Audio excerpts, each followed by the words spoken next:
I suppose every life has a moment when the ground shifts beneath your feet, when the careful architecture of who you think you are develops its first hairline crack. For me, it happened on a Thursday afternoon in October, in Julian's barbershop on Main Street, with the autumn light falling through old Venetian blinds and golden bars that cut across the worn linoleum floor. I had been coming there for months by then, every 3 weeks like clockwork, the same appointment slot, the same routine. My previous barber had retired, and Julian's place was convenient, nothing more complicated than that. Or so I told myself. The shop smelled of aftershave and old leather, of the kind of masculine ritual that had remained unchanged for decades. Framed photographs of the town's founding families hung on wood-paneled walls, their serious faces watching over this temple of ordinary maintenance. I sat in the chair that afternoon, my hands folded in my lap, wedding ring catching the slanted light. 22 years of marriage, and that band of gold still felt foreign sometimes, like something I was wearing in a play I had never quite learned my lines for. In the mirror, I looked exactly like what I was supposed to be. A middle-aged man with graying temples and tired eyes, wearing the face of someone who had made all the right choices, followed all the proper paths. Julian moved around me with his usual quiet efficiency. He was younger than me, maybe mid-30s, with dark hair that he kept shorter than the current fashion and hands that worked with the precision of someone who had found his calling in small, careful gestures. We had developed an easy silence over the months, punctuated only by brief exchanges about the weather or local news. I had come to appreciate the way he never felt compelled to fill every moment with chatter. The buzz of the electric clippers was hypnotic, a low hum that seemed to vibrate through my skull and settle somewhere deep in my chest. I let my eyes drift closed, surrendering to the strange intimacy of it all, this ritual of being tended to, shaped, made presentable for the world. There was something almost meditative about sitting perfectly still while someone else's hands worked around the edges of who you appeared to be. But then something changed. The clippers went silent, and I felt Julian move closer, felt the warmth of his body as he leaned in to examine his work. When I opened my eyes, he was studying my reflection with the kind of concentration that made my breath catch.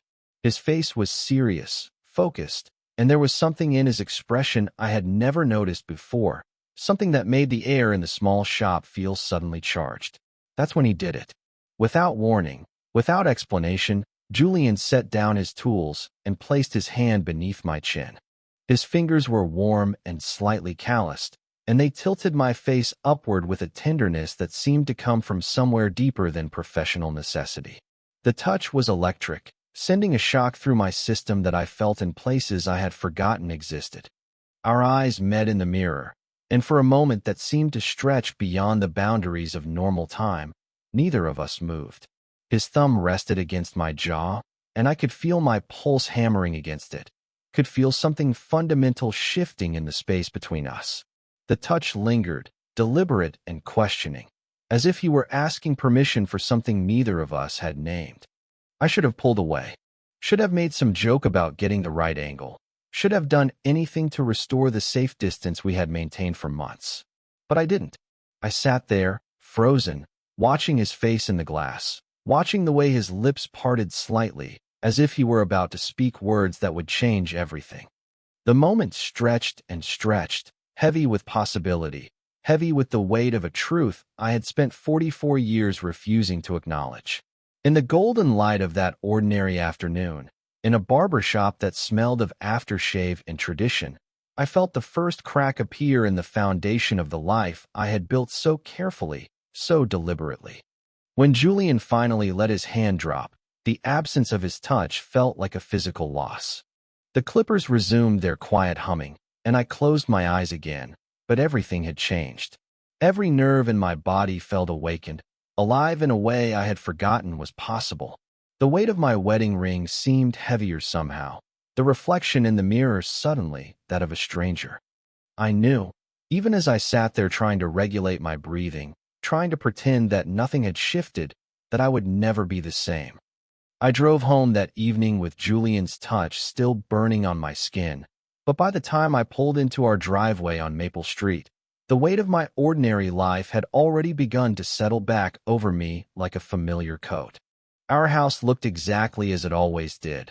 A modest two-story colonial with white shutters and a front porch that Evelyn had decorated with seasonal wreaths and potted moms. It was the kind of home that appeared in real estate brochures under the heading, "Perfect for growing families." And we had bought it 17 years ago with exactly that aspiration in mind. The kitchen smelled of the roast chicken Evelyn had been preparing when I left for my appointment. She stood at the sink with her back to me, her auburn hair pulled into the same low ponytail she had worn for the past decade, practical and neat. When she turned to greet me, her smile was warm but automatic, the kind of expression that comes from years of practiced domesticity rather than genuine connection. "Your hair looks nice," she said, drying her hands on a dish towel. "Julian does good work." I nodded, not trusting my voice to sound normal. The name felt different in my mouth now, weighted with significance she could never understand. I watched her move around the kitchen with efficient grace, setting the table for 4, calling upstairs for the kids to wash their hands for dinner. This was our ritual, our reliable choreography of family life, and I had performed my part in it for so many years that it had become second nature. Our son Michael appeared first, 16 and perpetually hungry, his dark hair still damp from soccer practice. He moved through the kitchen like a small hurricane, grabbing a roll from the basket before Evelyn could stop him, talking rapidly about his upcoming game against Central High.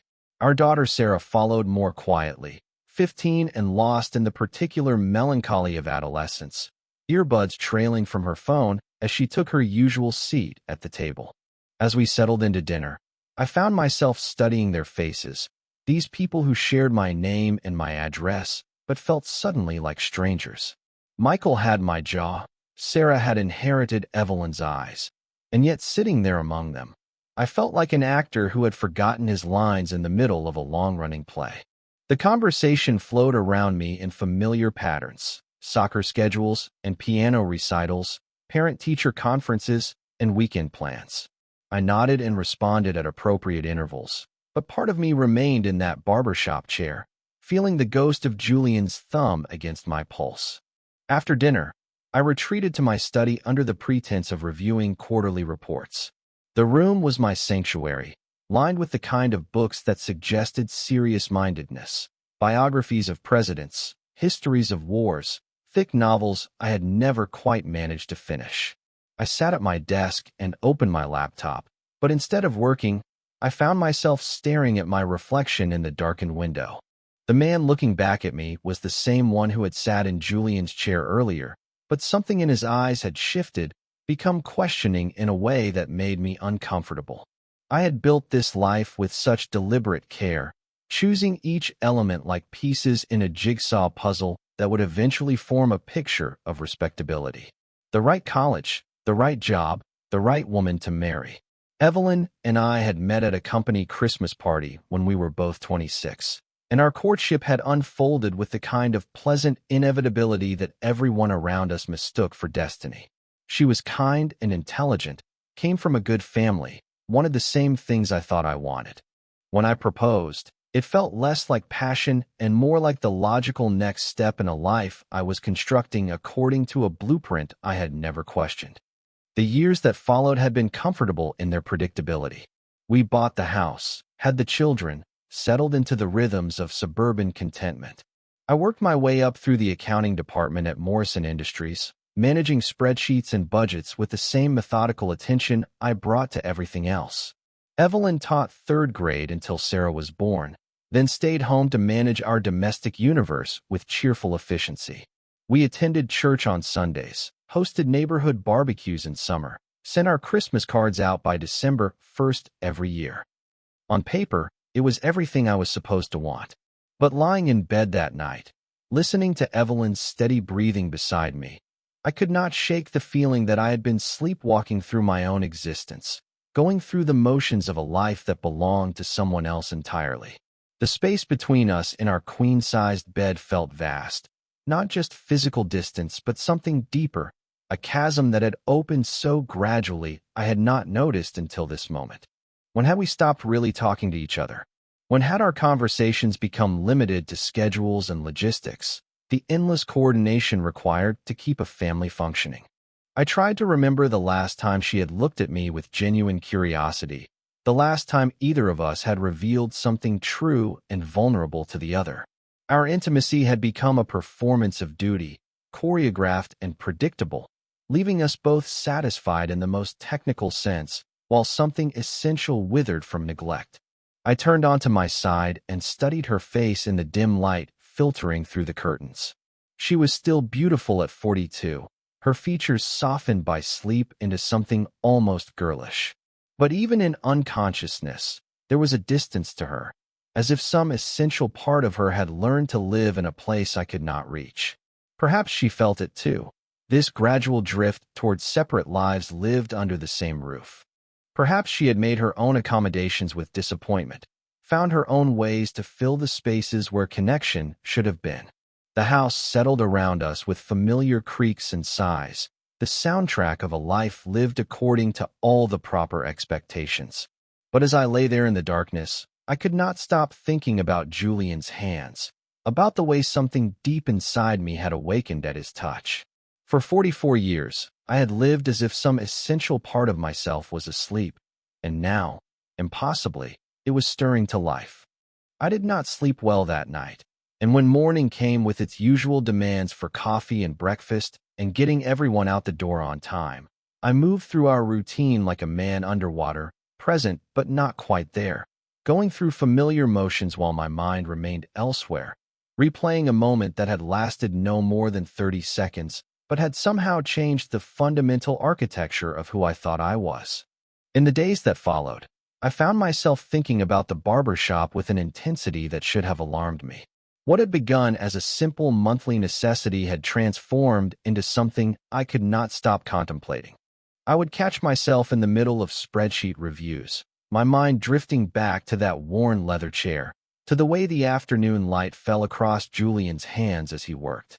The memory had taken on a weight that seemed disproportionate to its actual significance, yet I could not shake the feeling that something fundamental had shifted in that moment of unexpected touch.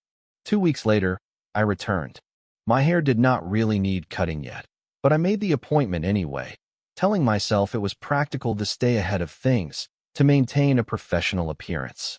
Evelyn commented that I seemed to be taking better care of myself lately, and I accepted the observation with a noncommittal nod, though the truth was more complicated than personal grooming. Julian greeted me with the same quiet professionalism as always, but when our eyes met in the mirror, there was something new there, a recognition that made my chest tighten. He began with small talk about the unusually warm October weather, his voice carrying that familiar calm that had drawn me to his shop in the first place. But beneath the ordinary pleasantries, I sensed an undercurrent I had never noticed before, something in the pauses between words that felt charged with possibility. As he worked, our conversation meandered through safe territories. The local football team's disappointing season, the road construction on Elm Street that had everyone taking alternate routes, the new restaurant that had opened where the old hardware store used to be.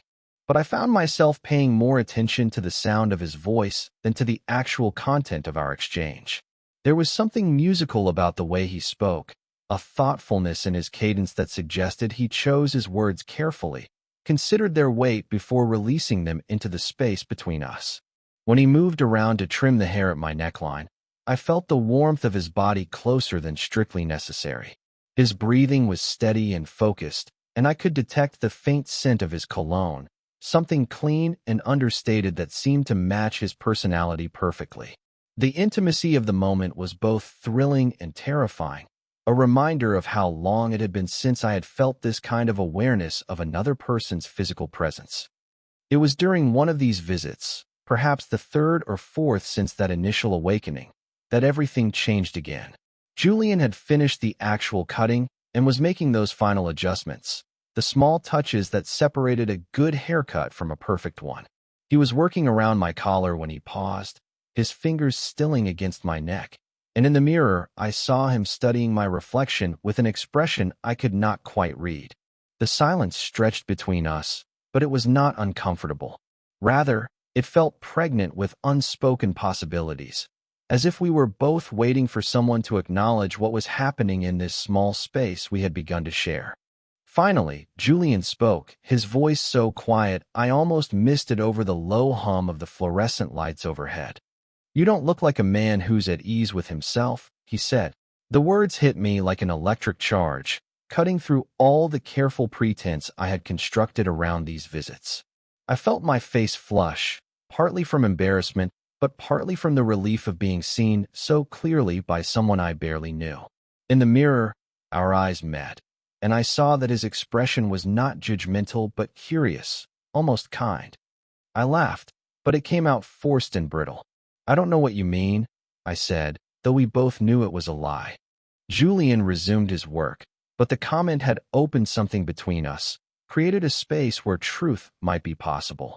He did not press the observation, did not try to explain what he had seen in my face that prompted such directness. Instead, he simply continued with the small rituals of his craft, brushing loose hair from my shoulders, applying a light touch of styling product, making those final adjustments that would send me back into the world looking properly maintained. But as he removed the cape from around my neck, he reached into his shirt pocket and withdrew a small white card. He held it out to me without looking directly at my face, his manner casual but deliberate. "There's an art show this Friday night," he said, "just down the street at the community center. Some local artists are displaying their work. I have a few pieces in it." I took the card, feeling the weight of the invitation in my palm. The cardstock was heavy, expensive, with elegant black lettering that announced the exhibition.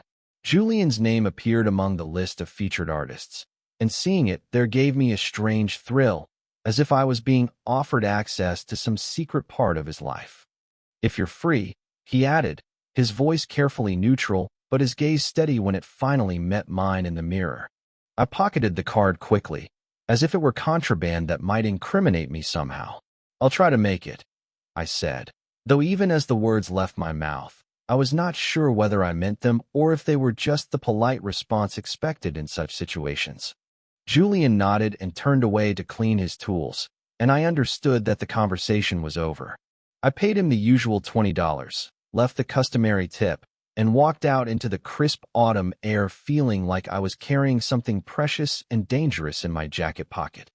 The drive home gave me time to think, to consider what had just happened and what it might mean. Julian had seen something in me that I had spent years trying to hide, had spoken aloud an observation that cut to the heart of my carefully constructed existence.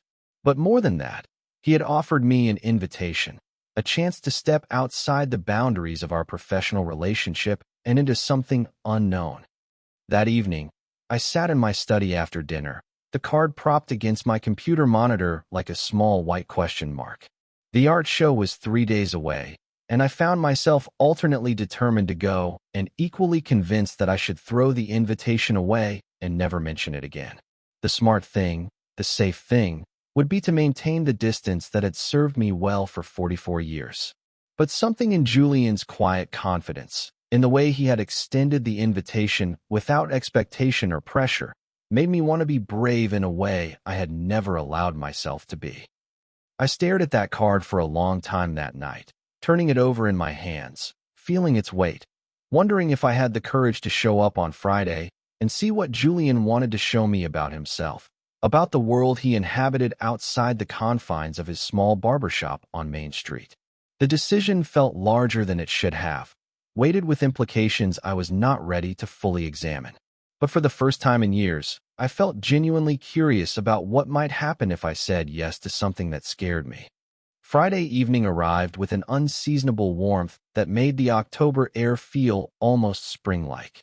I had spent the better part of 3 days convincing myself not to go, then convincing myself that I should, then wondering why a simple art show had become such a source of internal turmoil. Evelyn was at Sarah's piano recital rehearsal.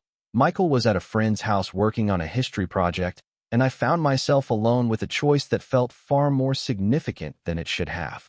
I told myself it was just cultural curiosity, a chance to support local artists and maybe learn something about the man who had been cutting my hair for months. But as I walked the 3 blocks from my car to the community center, the small white card tucked safely in my jacket pocket. I knew I was lying to myself about my motivations. The community center was a modest brick building that hosted everything from town council meetings to children's birthday parties.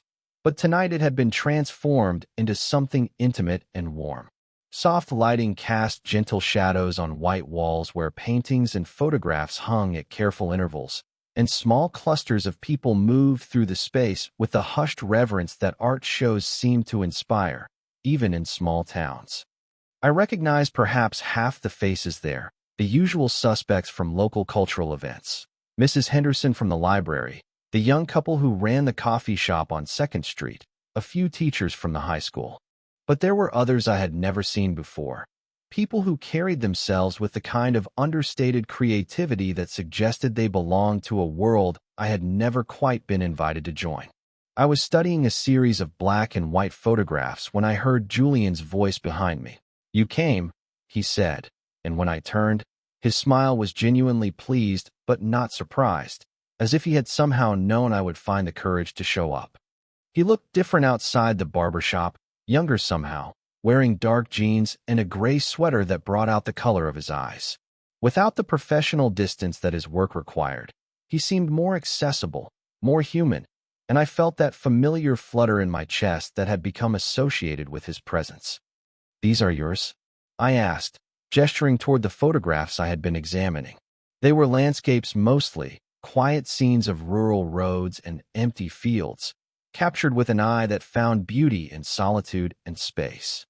"Some of them," he said, moving to stand beside me. "That one was taken about 20 miles north of here, near the old Miller farm. Early morning, just after sunrise." The photograph showed a dirt road disappearing into morning mist, with fence posts marching alongside like silent sentries.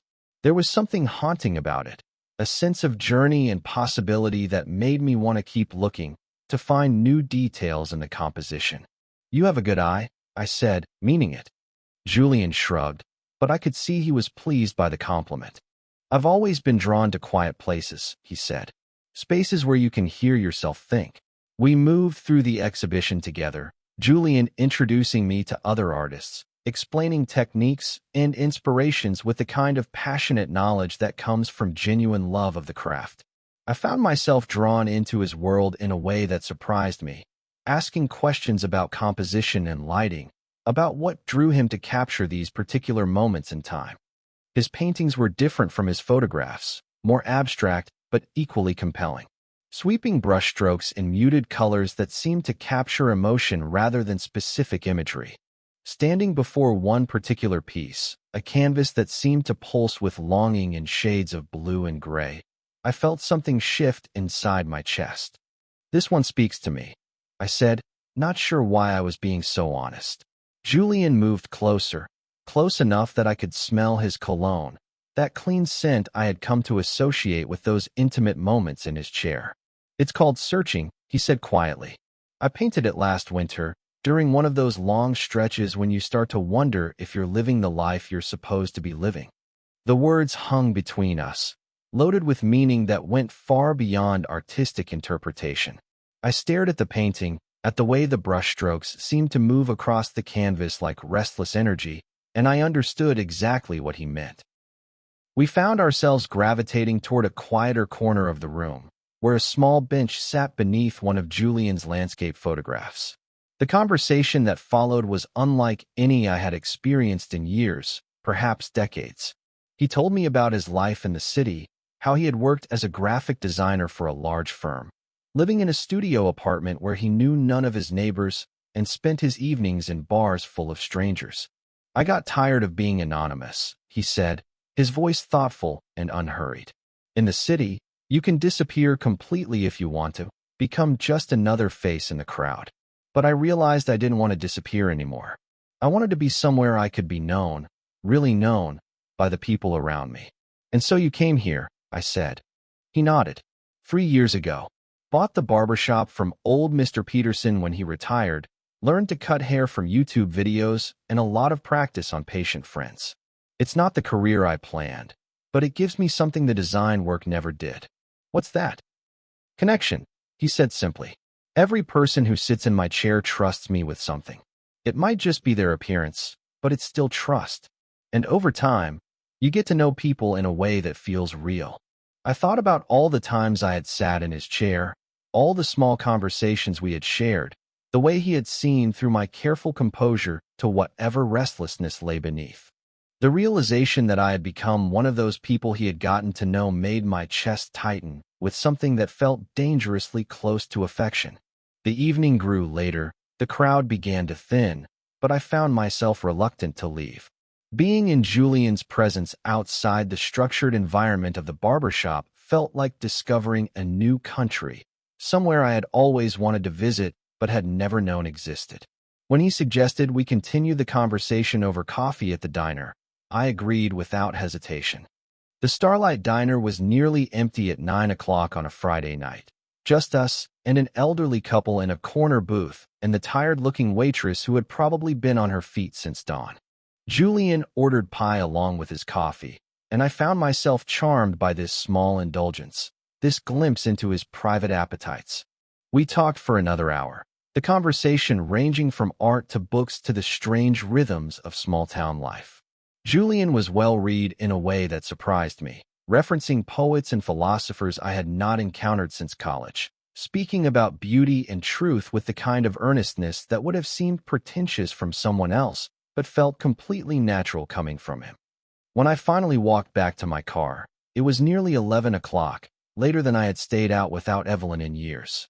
The night air carried the scent of autumn leaves and wood smoke, and I felt more alive than I had in months, maybe years. Julian had awakened something in me that I had thought was dead, some capacity for wonder and curiosity that had been buried under decades of routine and responsibility. In the weeks that followed, my visits to the barbershop took on a different character. I found myself scheduling appointments more frequently, telling myself that I needed to look professional for work, that maintaining a good appearance was important for client meetings. But the truth was simpler and more complicated. I had become addicted to those moments when Julian would tilt my chin upward, when his hands would work through my hair with that careful attention that felt almost like tenderness. The conversations grew deeper, more personal. Julian would ask about my work, my family, and I found myself sharing more than I intended, revealing small frustrations and disappointments I had never voiced to anyone. He listened with the kind of attention I had forgotten was possible, responding with insights that made me feel understood in ways I had not experienced since I was young. At home, the contrast became increasingly stark. Evelyn would greet me when I returned from these appointments, comment on how nice my hair looked, and I would nod and smile while feeling like I was living a double life. Our conversations remained focused on logistics and schedules, the endless coordination required to keep a family functioning, but they felt increasingly hollow, like we were actors reciting lines in a play we had been performing for so long we had forgotten the plot. Lying in bed at night, I would stare at the ceiling and think about Julian's hands, about the way something deep inside me stirred to life whenever he touched me, however briefly, however professionally. These thoughts should have disturbed me, should have sent me fleeing back to the safety of my constructed life, but instead they felt like coming alive after a long sleep. For the first time in years, I felt curious about my own desires, interested in exploring feelings I had spent decades suppressing. The marriage that had once felt like a comfortable partnership now seemed like an elaborate performance, something I maintained out of habit rather than genuine connection. Evelyn and I moved through our routines like courteous strangers, sharing space and responsibilities, but not much else. I began to wonder if she felt it too, this gradual drift towards separate lives lived under the same roof, or if she had found her own accommodations with the distance between us. But it was Julian's quiet, steady presence that occupied my thoughts during those restless nights, the memory of his voice discussing art and beauty and truth, the way he had looked at me in that community center as if he saw something worth knowing. For 44 years, I had lived according to other people's expectations, following a blueprint for respectability that had never quite fit. Now, for the first time, I was beginning to imagine what it might feel like to live according to my own heart's compass. however frightening and uncertain that direction might be. The afternoon when everything changed arrived with the kind of heavy stillness that precedes a storm. It was a Tuesday in late November, the kind of gray day when darkness seems to seep in through the windows long before sunset. I had called Julian that morning to schedule an appointment, though my hair barely needed trimming. The pretense was wearing thin, but I could not bring myself to examine too closely why I kept returning to his chair with such frequency. When I arrived at the shop, the open sign hung in the window, but the street was unusually quiet, as if the approaching winter had already begun to drive people indoors. Julian looked up from sweeping the floor when I entered, and his smile carried a warmth that seemed to push back against the gray afternoon light filtering through the half-drawn blinds. "Right on time," he said, though there was something different in his voice, a note I could not quite identify. The usual professional distance seemed thinner somehow, as if the careful boundaries we had maintained were beginning to dissolve. I settled into the familiar leather chair, but the ritual felt different today, charged with an electricity that made the air seem heavier than usual. Julian worked in relative silence, his movements deliberate and unhurried, but I could sense something building between us, some unspoken tension that had been gathering force over months of careful conversations and lingering glances. The shop felt smaller than usual, more intimate, with the blinds filtering the outside world into soft bars of light and shadow. The only sounds were the quiet snip of scissors and the distant hum of traffic, creating a cocoon of privacy that seemed to exist outside of normal time. I found myself hyper-aware of Julian's proximity, of the warmth of his body as he moved around me, of the careful way his fingers arranged my hair. When he finished the actual cutting, I expected him to begin the usual routine of cleanup and styling, but instead he paused, his hands resting lightly on my shoulders. In the mirror, his eyes found mine, and I saw something there that made my breath catch. The professional mask had finally slipped, revealing an intensity that I recognized because it matched something I had been carrying inside myself for months. Julian moved to stand directly behind me, his hands still on my shoulders, and the silence stretched between us like a taut wire. I could feel my heart hammering against my ribs, could hear the change in my own breathing, but I did not move. Could not move. The moment felt suspended, pregnant with possibility and terror in equal measure. Then, with a gentleness that seemed to come from somewhere deeper than mere professional courtesy, Julian placed his hand beneath my chin and tilted my face upward. But this time was different. This time, his touch lingered with unmistakable intention, his thumb resting against my jaw, as if he were memorizing the feel of my skin beneath his fingers. Our eyes met in the mirror, and I saw my own hunger reflected back at me, saw the careful composure I had maintained for months finally cracking open to reveal the raw want beneath. The silence was unbearable now, thick with everything we had not said, everything we had not acknowledged during all those careful conversations about weather and local news. Julian's voice, when it finally came, was barely above a whisper, but in the quiet of the shop it sounded like a thunderclap. "You know, don't you?" he said, and the words hit me like a physical blow, cutting through every pretense I had constructed around these visits, around the feelings I had refused to name. My breath caught in my throat, and for a moment I could not speak, could not even think clearly through the rush of terror and relief that flooded my system. In the mirror, I watched my own face crumple slightly, the careful mask I had worn for so long finally falling away to reveal the truth I had been hiding even from myself.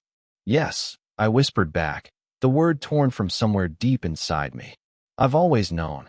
The admission hung between us like a bridge finally thrown across an impossible chasm, fragile but real, connecting two countries I had never allowed to touch. Julian's hand remained steady beneath my chin, anchoring me as the world seemed to tilt and realign around us. But I never let myself. I began, then stopped, not sure how to finish the sentence. How do you explain a lifetime of deliberate blindness, of choosing safety over truth, of constructing an entire existence around the denial of your own heart? Julian leaned forward then, close enough that I could feel his breath against my hair, close enough that his forehead nearly touched mine. For one impossible, terrifying, liberating moment, I allowed myself to imagine what it would feel like to close the distance between us, to give in to the pull I had been resisting for so long. The air in the small shop seemed to vibrate with possibility, electric and dangerous, and absolutely foreign to everything I had built my life around. I could feel tears gathering at the corners of my eyes, though I could not say whether they came from relief or terror or some combination of both. In that moment, suspended between my old life and something I could not yet name, I understood that everything had changed irrevocably. There would be no going back to the comfortable illusions I had maintained, no returning to the safety of not knowing what I now knew about myself. Julian's whispered question had opened a door I had kept locked for 44 years, and I could already feel the life I had so carefully constructed beginning to shift and crack around the edges. When Julian finally stepped back, removing his hand from my face, the absence of his touch felt like a physical loss. He did not speak, did not try to fill the charged silence with reassurances or explanations. Instead, he simply resumed his work with the same quiet professionalism as always, but something fundamental had shifted in the space between us. I left the shop that afternoon with my hair perfectly trimmed and my world completely transformed. The $20 bill I placed on the counter felt insufficient for what had passed between us, but money had no relevance to the transaction that had actually taken place. Julian accepted payment with a nod, his eyes meeting mine briefly with an understanding that needed no words. The walk to my car felt like moving through water, every step deliberate and strange. I sat behind the steering wheel for several minutes before turning the key, trying to process what had just happened, trying to understand how a whispered question and a moment of acknowledged truth could feel more significant than years of careful living.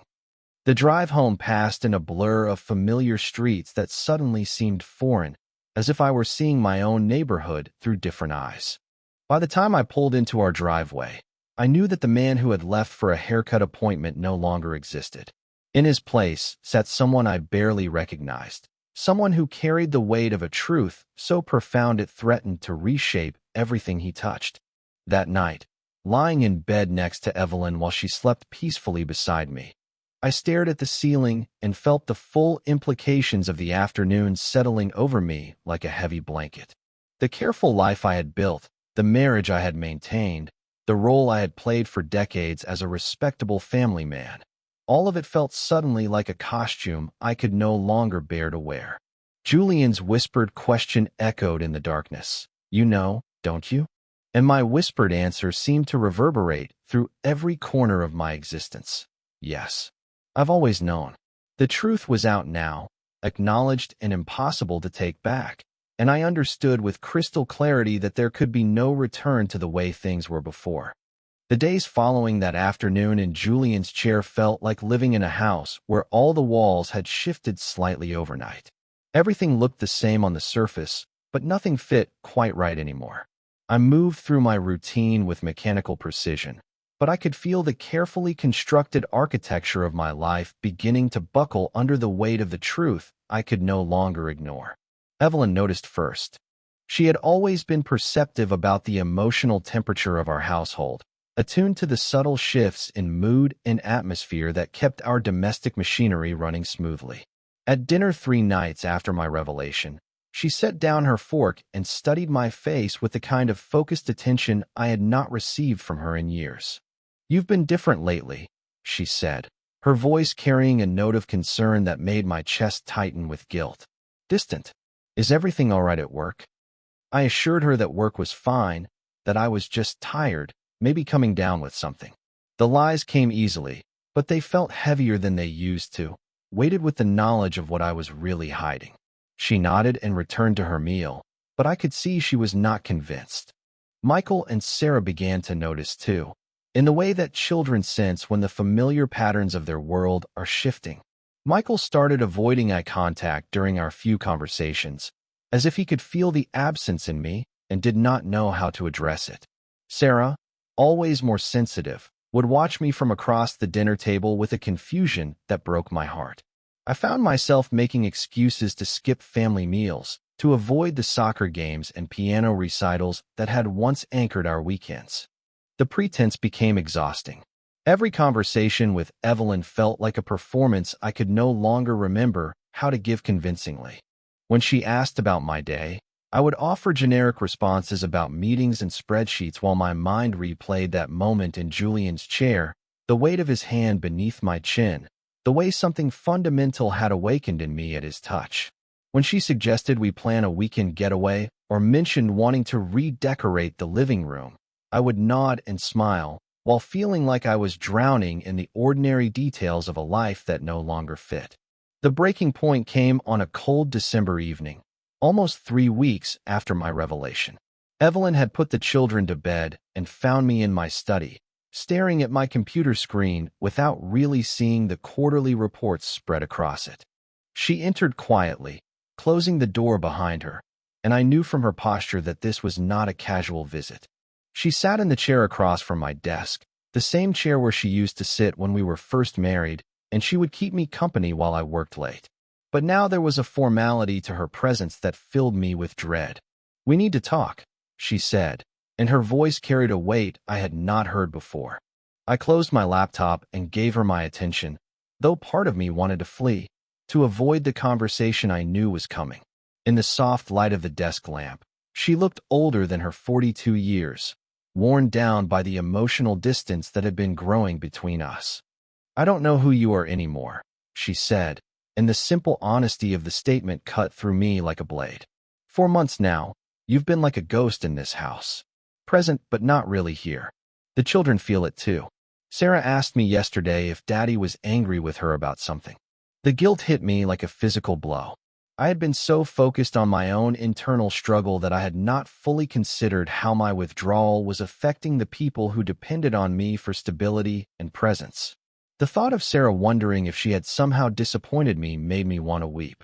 "I'm not angry," I said, but my voice sounded hollow even to me. "Not with any of you."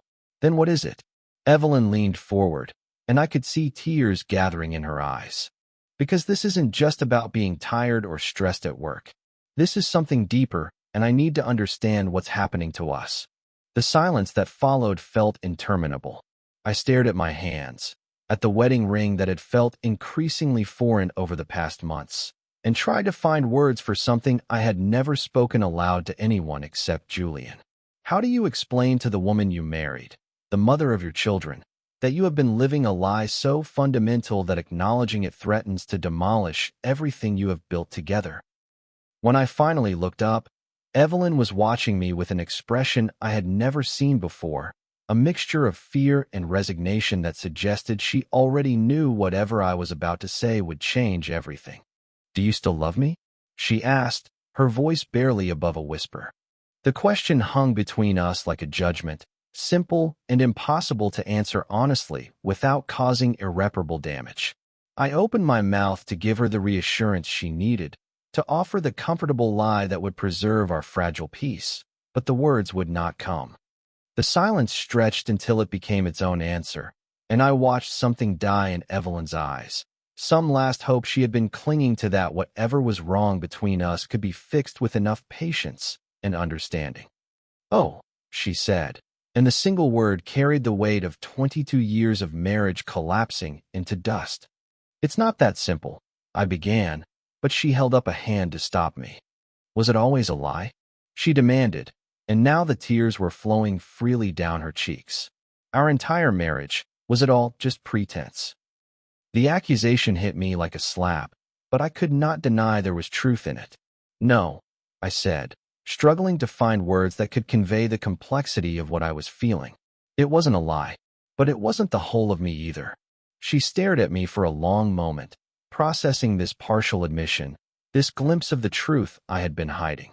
When she spoke again, her voice was steady but distant, as if she were already beginning to protect herself from further damage. "There's someone else," she said. It was not a question. I wanted to deny it, to explain that what I felt for Julian was not about betrayal or infidelity in any conventional sense, but about finally acknowledging something in myself that I had spent decades suppressing. But how could I make her understand that this was not about choosing another person over her, but about choosing truth over the comfortable fiction we had been living? Not in the way you think, I said finally. But there is someone, she pressed. Yes, I admitted, and the word felt like stepping off a cliff. There is someone. The rest of the conversation dissolved into tears and recriminations, into accusations and explanations that satisfied no one. Evelyn wanted details I could not give, certainties I did not possess, assurances about the future that I was not prepared to offer. All I could tell her was that I could no longer pretend to be someone I was not, could no longer maintain the careful facade that had sustained our marriage for so many years. 2 weeks later, I moved into a small, furnished apartment on the other side of town, carrying with me little more than clothes and the crushing weight of what I had destroyed. The children stayed with Evelyn, of course, and I saw them on weekends in awkward, stilted visits that broke my heart with their careful politeness. I did not run to Julian immediately. The choice I had made was not about claiming someone else, but about finally claiming myself, about refusing to live any longer in the shadow of who I thought I was supposed to be. The truth was terrifying and liberating in equal measure, but it was mine to carry now, acknowledged and impossible to take back. In the quiet of my empty apartment, surrounded by rental furniture and the remnants of a life I had chosen to dismantle, I began the long process of figuring out who I was when I stopped pretending to be someone else. Spring came early that year, arriving in March with the kind of gentle warmth that makes you believe in second chances. I had been living in my small apartment for 4 months by then, learning the rhythms of a life I had chosen rather than inherited. The divorce proceedings moved forward with quiet efficiency, handled by lawyers who spoke in careful, neutral tones about asset division and custody arrangements. Evelyn and I were civil when we had to be, two people dismantling a shared existence with as much grace as we could manage. My hair had grown longer than it had been in years, shaggy around the edges in a way that would have made me self-conscious before, but now felt like a small act of rebellion against the careful maintenance I had practiced for so long. When I finally called Julian's shop to schedule an appointment, my hands were steadier than I had expected them to be. The walk down Main Street felt different now, not weighted with the secrecy and internal conflict that had made every previous visit feel like stepping into forbidden territory. The April afternoon was warm enough that I had left my jacket at home, and I noticed things I had missed before. The way the hardware store owner always swept his sidewalk at precisely 2 o'clock, how Mrs. Chun from the flower shop arranged her window display with the mathematical precision of someone who found beauty in order. When I pushed open the door to Julian's barber shop, the familiar scent of aftershave and leather enveloped me like a gentle welcome. Julian looked up from the newspaper he had been reading, and his smile was exactly what I had remembered, warm but unsurprised, as if my return had been inevitable rather than uncertain. "It's been a while," he said, setting aside his paper and moving toward the chair with the same unhurried grace I had come to associate with him. I settled into the worn leather seat and studied my reflection in the mirror. For months of living honestly had changed me in ways that went beyond the longer hair and the lines around my eyes that seemed deeper now.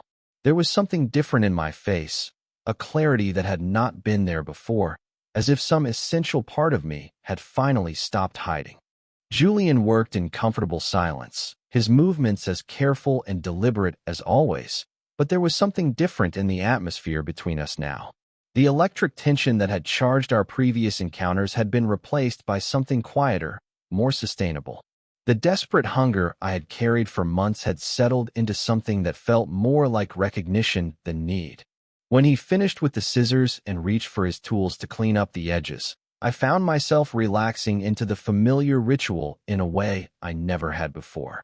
There was no anxiety now about what I might be feeling, no internal battle between desire and propriety. I simply let myself be present in the moment, enjoying the careful attention of someone who had seen me clearly long before I had been ready to see myself. Julian moved behind me to work on my neckline, and I felt the familiar warmth of his presence without the accompanying flutter of panic that had once made me question everything. When he finished, he set down his tools and stood quietly behind me for a moment, just as he had that transformative afternoon months earlier. Then, with the same gentle deliberation that had changed everything between us, Julian placed his hand beneath my chin and tilted my face upward. But this time, when our eyes met in the mirror, I did not flinch. I did not feel the crushing weight of shame or the desperate need to flee from what I was feeling. Instead, I simply looked back at him with the steady gaze of someone who had finally stopped running from his own truth. The exhale that escaped my lips felt like it had been waiting decades to be released, a breath I had been holding since I was young enough to believe that wanting the wrong things could be corrected through enough effort and determination. In Julian's touch, in the quiet acceptance I saw reflected in his eyes, I found something I had never allowed myself to hope for: the profound relief of being seen completely and accepted without condition. We stayed like that for a long moment, suspended in the golden afternoon light that slanted through the barbershop windows, two men who had found in each other a kind of truth that required no words, no grand gestures, no promises about the future. Just this: the simple recognition that some connections transcend the careful boundaries we construct around our lives, that some forms of love announce themselves not with drama, but with the quiet insistence of something that has always been true. When Julian finally stepped back and resumed his work, brushing loose hair from my collar with movements that felt both professional and impossibly tender, I understood that everything had changed and nothing had changed. The clippers hummed their familiar tune. The late afternoon light continued to fall in bars across the worn linoleum floor, and I sat in that old leather chair feeling more like myself than I had in 44 years of careful living. I paid Julian the same $20 I always had, left the same tip, and walked out into the spring afternoon carrying something I had never possessed before: the quiet freedom that comes from finally being known. The man who had first entered that barbershop months ago, burdened by secrets and suffocated by pretense, no longer existed. In his place walked someone I was still learning to recognize, someone who had chosen truth over safety and found that the world had not ended, that life on the other side of honesty was not only possible, but richer than anything he had dared to imagine.